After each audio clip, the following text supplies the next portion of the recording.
أصدق الحديث كتاب الله تعالى وخير الهدي هدي سيدنا محمد صلى الله عليه وسلم وشر الأمور محدثاتها وكل محدثة بدعة وكل بدعة ضلالة وكل ضلالة في النار. وبالسند المتصل إلى الإمام المؤلف رحمه الله تعالى وأدامنا به وبعلومه في الدارين آمين. قال والثالثة dan yang ke-13 nasihat yang ada di dalam kitab Taurat. Isinya adalah man arada ayyakuna lahu fi qabrihi mu'nisun falyakum fi zulmatil laili wal yusalli sholatan nafilati walau rak'atan. Man arada, barang siapa yang ingin fi qabrihi, di dalam kuburnya, mu'nisun, teman. Nanti kan di kuburan kita sendirian, ya, dalam lubang yang sempit kita hanya sendirian, dan tentunya kita butuh teman yang dapat menyelamatkan diri kita, yang dapat menemani diri kita, ya. Maka kalau kita ingin mempunyai teman di saat kita nanti masuk kubur, falyakum fi zulmatil laili, maka bangunlah pada kegelapan malam, ya. Jadi malam bangun. Kemudian apa? Wal yusolli sholatan nafilati. Kemudian sholatlah dengan sholat sunnah, walau rok'atan, walaupun hanya 1 rakaat. Ya. Jadi ini mengindikasikan bahwa memang sholat malam itu sangat penting, ya. Dan kalau bisa tidak pernah lolos setiap malam, walaupun 1 rakaat. Kenapa? Ya itu tadi, ya, dia akan menjadi teman kita di saat kita masuk ke dalam kubur, masuk dalam alam barzakh, di alam kubur. Ya, nanti ada teman kita wujudnya sholat sunnah yang lain. Ada juga teman kita itu Al-Quran yang kita baca, ya, itu menjadi apa? Nur, cahaya di tengah kegelapan kubur, maka Al-Quran itu menjadi cahaya. Ada lagi teman kita itu bentuknya amal-amal soleh, termasuk yang menjadi teman kita kalau kita sering memberikan rasa bahagia kepada orang lain, ya. Itu dalam satu riwayat ketika kita masuk di kubur, ya, itu ada yang menemani kita yang kita tidak kenal, ya. Kemudian kita bertanya, Anda itu siapa? Saya ini adalah kebahagiaan yang pernah engkau berikan kepada orang lain. Idkhal surur, ya, memberikan rasa bahagia kepada orang lain. Nah, jadi itu semuanya punya apa namanya? Punya asar, ya, punya pengaruh nanti ketika kita masuk ke alam kubur. Nah, termasuk di sini adalah qiyamul lail. Nah, mungkin kita udah paham bersama, ya, ayat tentang qiyamul lail itu, ya, minal laili fatahajjad bihi nafilatan laka asa ayyab'atsaka rabbuka maqaman mahmuda, ya. Dan dari sebagian malam fatahajjad bihi, bertahajudlah kalian atau bertahlillah Anda, ya, nafilatan lak, sebagai amal ibadah sunnah untukmu, asa ayyab'atsaka rabbuka maqaman mahmuda, ya, semoga Allah akan membangkitkanmu, ya, dalam keadaan terpuji. Ayyab'atsaka rabbuka maqaman mahmuda, kita punya kedudukan yang terpuji. Itu dari Allah, ya. Maka di situ asa di situ bukan semoga sebetulnya. Kalau asa yang mengucapkan Allah artinya pasti. Asa Rabbuka ya, asa ayam asa Rabbuka, pasti Tuhanmu akan mengangkatmu ya ke dalam kedudukan yang terpuji. Ya. Nah di sini ya ada beberapa catatan mungkin dari kitab yang lain ya terkait dengan qiyamul lail atau sholat tahajud ya. Di antaranya wahyu Allah kepada Nabi Allah Daud alaihissalam. Allah berfirman kepada Nabi Daud, ya Daud, kadzaba man idda'a mahabbati ya. Fa idza jannahul lail nama anni. Wahai Daud, ya, orang yang mengaku cinta kepadaku sudah berdusta. Kenapa? Fa idza jannahul lail nama anni. Apabila malam ya telah datang nama anni ya, dia tidur sampai pagi. Jadi kalau orang mengaku cinta kepada Allah, maka malam hari bangun. Ya. Di sana apa? Ada satu syair ya, biqadril qadri tuktasabul ma'ali. Ya. Wa man talabal ula sahirul layali. Jadi biqadril qadri ya, dengan seukuran kemampuan usahamu. Tuktasabul ma'ali. Itu diusahakan untuk mendapatkan kemuliaan. Kalau Pak Waman tolabal mula sahirul layali. Barang siapa yang ingin mencari kejayaan, ya, ketinggian, itu maksudnya derajat yang tinggi, sahirul layali, maka dia kudu begadang, ya, pada malam hari. Begadang itu, ya, itu bukan main HP, ya, begadangnya ibadah, ya. Nah itu Nabi Daud diingatkan kalau mau cinta kepada Allah, ya bangun dong. Gitu. Ya. Kemudian ada juga ya satu ungkapan dari seorang sufi, ya, beliau mengatakan wa ma nafa'na illa rakaati allati raka'na bi jawfil lail. Ya, kami tidak bisa mengambil manfaat ya dalam kehidupan ini kecuali beberapa rakaat ya yang kami lakukannya di di jawfil lail. Jadi di pertengahan malam. Jadi kehidupan ini akan bermanfaat kalau kita sering qiyamul lail, ya, sering atau rajin qiyamul lail ya, pada malam hari. Sampai-sampai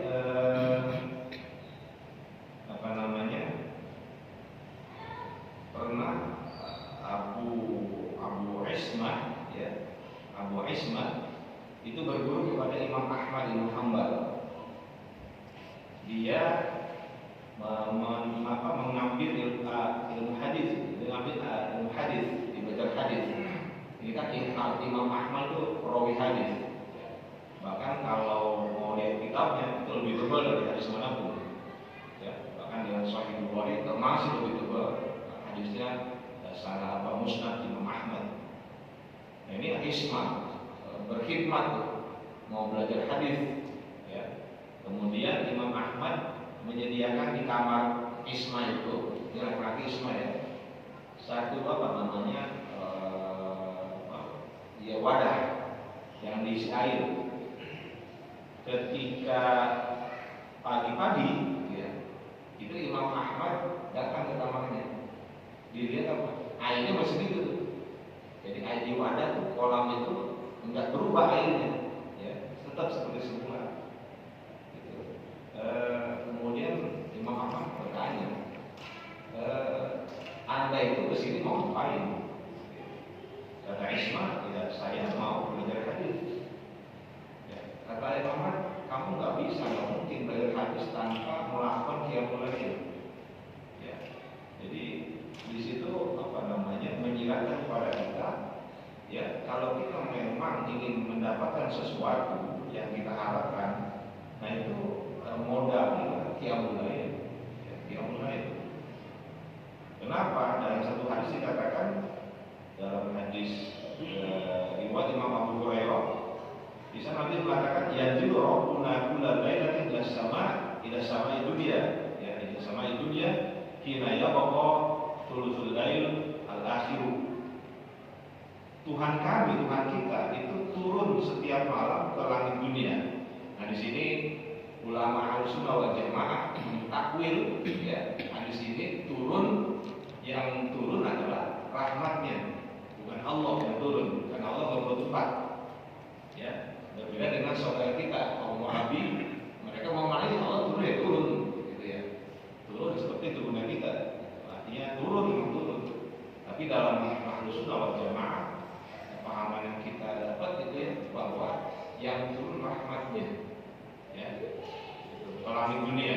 Hina ya bahwa thuluthul lail akhir, di saat masih ada tersisa sepertiga malam yang terakhir, ya, setengah tiga sampai subuh, gitu ya. Fayaqulu, maka Allah berfirman, mayyauni fa astajibah. Barang siapa yang berdoa kepadaku, pasti aku akan ijabah, aku akan kabulkan, aku akan penuhi. Ya. Mayyas'alani fa'utiyah. Barang siapa yang meminta kepadaku, aku akan berikan. Wa mayyastaghfiruni fa'aghfirullah. Barang siapa yang memohon ampun kepadaku, maka aku akan ampuni dia. Ya. Jadi itulah hebatnya, ya hebatnya waktu sepertiga akhir pada tiap malam. Ya. Maka di sini Imam Syekh Nawawi, ya, beliau mengatakan, ini pengarang tadi ini, pengarang matanya mengatakan, ya kalau begitu apa? Walau rakaat, sekali ini satu rakaat, ya satu rakaat apa? Bahkan dalam kitab Al-Qawaidul Mustalah ada seorang habaib yang mengatakan, ya, ulama mengatakan, malam bangun, istighfar, bangun. Walaupun nggak ngapa-ngapain, nggak begitu tuh. Ya, walaupun anda itu nggak ngapa-ngapain, malam bangun. Ya. Makanya ada wali yang majdub itu, ya orang maaf ya, dikencingin kupingnya, kencingin kenapa? Ya itu tidurnya nggak berapa gitu ya, maka dikencing gitu, telinganya. Kenapa? Mana lebih baik dikencingin saya atau dikencingin Imam setan? Ya. Karena kata dalam satu riwayat, orang yang mau bangun, ya di sebagian malam itu dikencingin setan, ya, telinganya. Ya. Maka kata wali Majid tadi, ya lebih baik dikencingin sama saya daripada sama setan. Ya. Nah, ini apa namanya pentingnya ya, pentingnya yang kita bisa apa namanya ya apa yang kita minta di situ, ya silakan aja. Mau sholat beberapa rakaat gitu ya, ya silakan aja. Yang penting kita bangun gitu, bangun. Walaupun udah jam 4 tuh, jam 4 kan subuh sana jam 4:50 ya. Tapi kalau jam 4 ya bangun. Ya. Yang ke-14, man arada an yakuna fi dhilli 'arsyir rahmani falyakun zahidan. Syekh Nawawi bilang menjelaskan ayat mu'ridan bi qalbihi 'anid dunya. Barang siapa yang ingin, ya, mendapatkan perlindungan di bawah arsy-Nya Ar-Rahman, ya. Jadi dia ingin berada dalam naungan perlindungan, ya, arsy Allah Subhanahu wa taala, fal yakun zahidan, zuhud, ya, orang yang zuhud.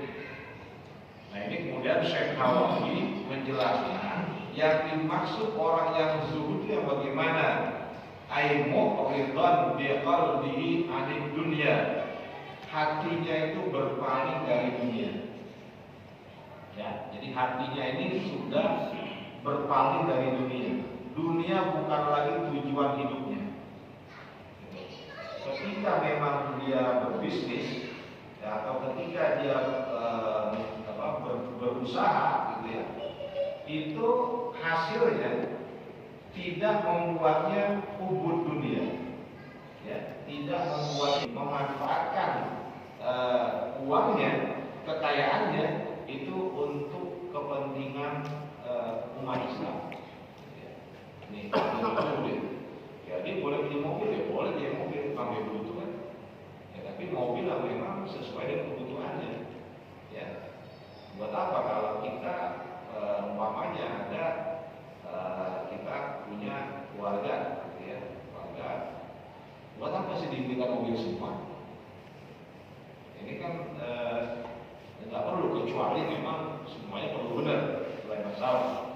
Ini mobil kadang dikandangin itu ada tempat, ya, dipakai satu. Nah ini kan namanya dia tidak menggunakan kekayaan untuk kepentingan agama. Kenapa? Karena hatinya itu masih cinta kepada dunia. Nah, ini memang tidak mudah Pak, ya, perlu pada pelatihan-pelatihan yang terus gitu ya, sehingga kita tidak lagi dunia ini sebagai tujuan utama kita. Qala sallallahu alaihi wasallam, Rasulullah SAW bersabda, "Naja awal hadil ummati bizuhdi wal yaqini." Ya, umat pada generasi pertama mereka itu selamat bizuhdi disebabkan sikap zuhudnya, wal yaqini dan disebabkan keyakinannya. Itu yang membuat umat as-sabiqun al-awwalun, ya, generasi pertama Islam itu sukses. Sukses bukan hanya dalam masalah agama, sukses dalam masalah duniawi. Ya. Maka ketika umat Islam terus meluas, gitu, sampai mana? Sampai ke Mesir, ke Irak, ya, terus ke Asia Tengah, Asia Selatan, ya, termasuk Indonesia, Asia Tenggara. Itu dulu itu memang mereka adalah orang-orang yang zuhud dan dilandasi keyakinan, ya. Jadi mereka berjuang, ya betul berjuang. Apalagi pada masa-masa awal, ya, pada masa Rasul itu kan mereka luar biasa Pak, pengorbanannya. Ada yang orang kaya memberikan 100 ekor kuda perang, ya, itu berapa miliar? Kalau kita konversi ke rupiah sekarang, ya. Ada yang menyediakan semua hartanya, itu begitu Pak. Jadi mereka adalah orang-orang bisnis yang berdagang bukan hanya di wilayah situ, ya, tapi dia sudah berdagang pada lingkup regional, kawasan Timur Tengah, ya, berdagang Makkah, Madinah, kemudian Syam, ya, Damaskus, kemudian Palestina, ya, ke selatan sampai ke Yaman, gitu kan, ya. Itu kan pedagang-pedagang yang tangguh, gitu ya, yang punya kekayaan luar biasa. Yang mereka itu memang dunia bukan tujuan hidupnya, mereka terus aja, ya, memberi. Mungkin kita agak heran ketika Siti Khadijah, istri Rasul, itu sampai menghabiskan hartanya untuk perjuangan Rasul. Itu bayangin ya, ya, kehilangan sejumlah kekayaan untuk berjuang demi Islam. Itu kenapa? Dan zuhudnya. Dan karena yakinnya, yakin bahwa nggak bakal miskin, gitu ya, nggak bakal miskin, nggak bakal susah. Gitu. Itu kan susah, kan? Artinya nggak mudah gitu untuk bisa yakin kayak begitu. Ya.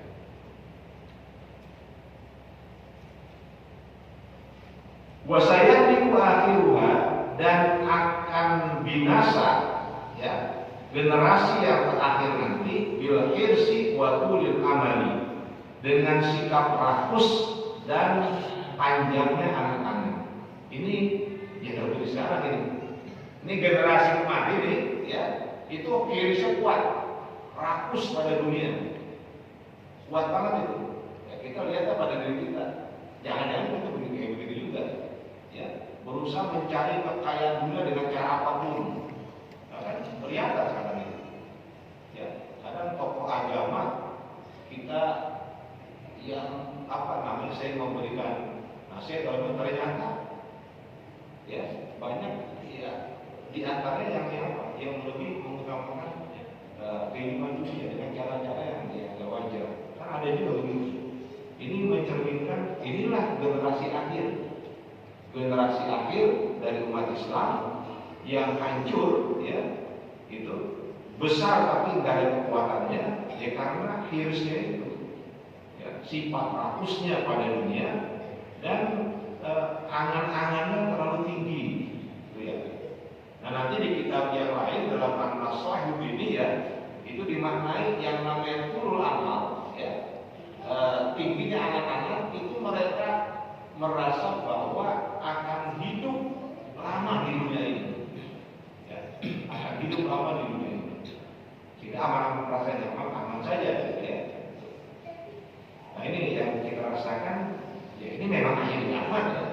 Gitu. Karena kemarin ada penelitian ternyata gerakan bumi lebih cepat, perputaran bumi itu dalam lebih cepat daripada era-era sebelumnya. Ya, nah kita merasakan seminggu kayak benar-benar gitu ya. Gitu.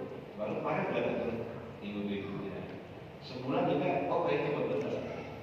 Ternyata memang perputaran bumi saat ini sudah lebih cepat daripada era-era sebelumnya. Ya. Ya. Jadi memang ya akan kiamat gitu ya. Nah, terutama mungkin yang pernah baca ketika NASA menemukan bahwa memang matahari akan terbit di barat. Itu hitungan sains itu akan terjadi. Ya, dalam hitungan sains itu matahari akan terbit dari barat.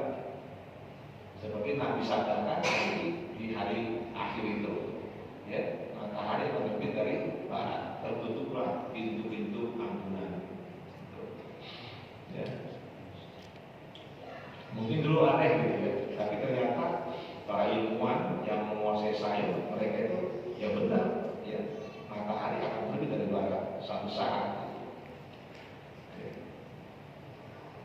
Wal khamisa asyara, yang ke-15 dari apa yang termaktub dalam Taurat, man arada ayyakuna hisabuhu yasiran falyakun nasihan li nafsihi wa ikhwani.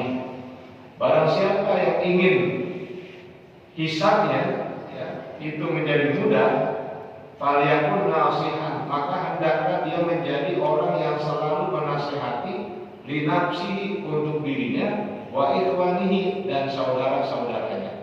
Saudara yang umum ya, gitu. Saudara yang bukan hanya saudara adik, gitu. Enggak, tapi ini umum. Sebab al muslim akul muslim kata Rasul. Muslim adalah saudara bagi muslim yang lain. Ya, jadi apa? Banyak nasihat. Ya, jangan marah kalau nasihatin.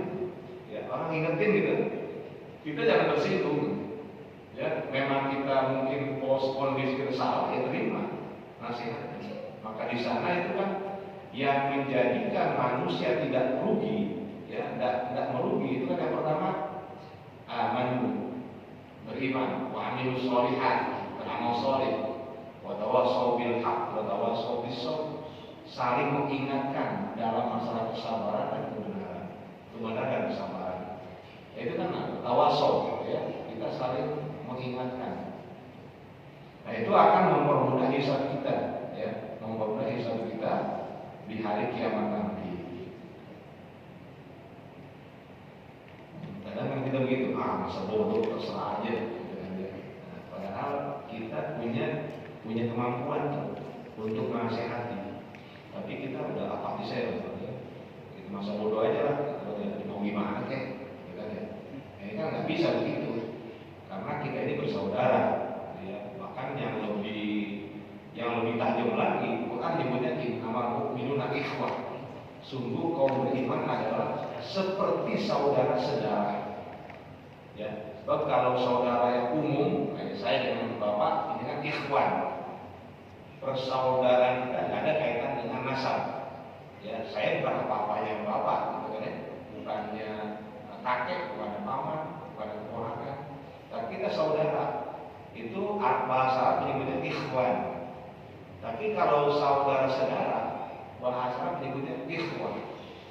Ya, ikhwan itu saudara. Ya, keponakan saya, cucu saya, ya, itu namanya ikhwan. Ya.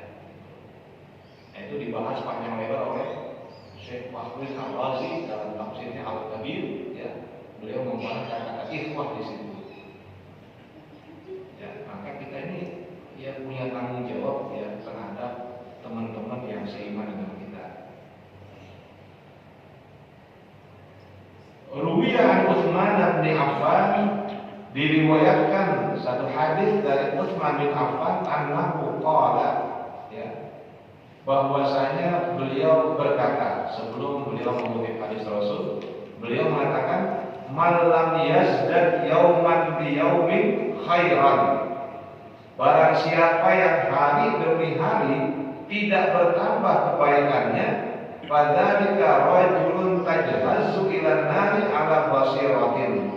Maka hal itu, ya, fadzalika, maka hal yang demikian itu adalah rajulun, dia adalah seorang laki-laki, maksudnya perempuan juga ya. Bahasa begitu, menyebut laki masuk perempuan ke dalamnya. Tajhazu ilan nari. Ya, berarti dia sudah bersiap-siap, sudah menyiapkan dirinya untuk masuk neraka. Ala basiratin, dengan sadar. Ya, basirah itu kan apa namanya? Ketajaman hati. Basirah, ya, ada di sini dia apa? Dia itu ya sadar, ya, itu sadar benar. Basirah, ya. Hari ini nggak ada perbedaan sama sekali. Hari demi hari ya buruk aja terus. Nah ini kata Sayyidina Utsman, orang ini berarti sudah siap-siap masuk neraka. Ya. Rawahul Asqari, diriwayatkan Imam Asqari. Wa ruwiya annahu sallallahu qala, dan diriwayatkan bahwasanya Nabi Muhammad SAW bersabda, "Idza wajada ahadukum li akhihi nushan fi nafsi falyadhkurhu lahu."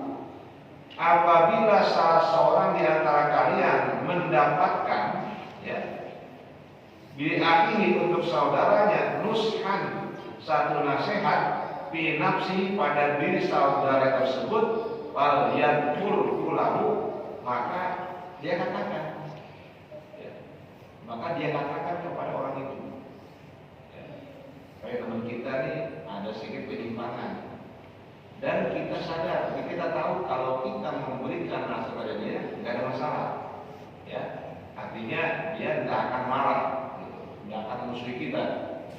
Itu maka diberikan nasihat, jangan diamin aja.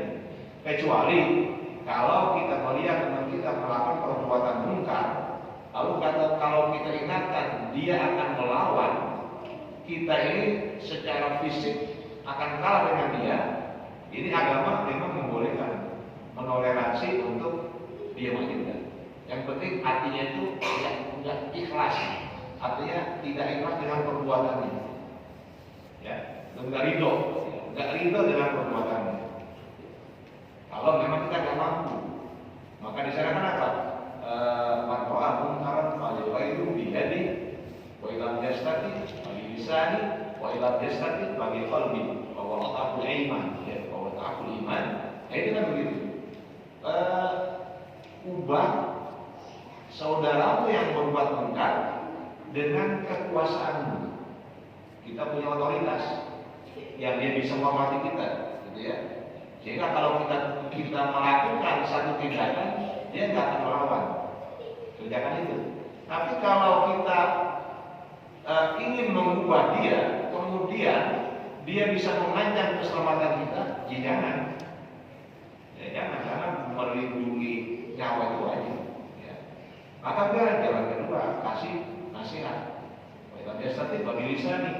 Kalau memang nggak mampu, ya pakai nasihat. Kalau kita lihat kita nasihatin ini akan malah berbahaya, pokoknya kita nggak mampu, karena kita punya kelemahan, nggak bisa melawan dia. Ya udah,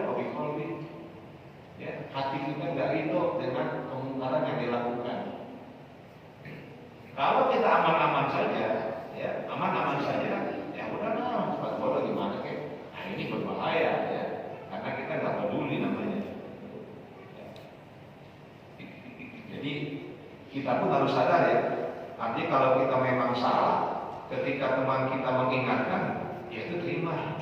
Ya, gitu. Dan kemudian kita merasa benar sendiri, padahal sudah salah. Itu yang ke-15 ya. Wasadisa asyara, yang ke-16, man arada ayakunal malaikatu zairina lahu falyakun wari'an. Barang siapa yang ingin agar malaikat mengunjunginya, falyakun wari'an, maka jadilah orang yang wara'. Ya, orang yang wara'. Jadi wara' ini adalah sikap seseorang ya untuk meninggalkan semua yang haram dan semua yang syubhat. Itu wara'. Ya. Jadi kalau ini haram, ya udah tinggalkan, nggak peduli. Atau syubhat, ya ini halal atau haram, tidak jelas, nasnya nggak ada. Dicari di Al-Quran tidak ada, dicari di surat tidak ada. Ya, umpamanya tidak ada nas hukumnya. Kita ragu ini halal atau haram. Maka bagi orang yang wara' tinggalkan. Ya.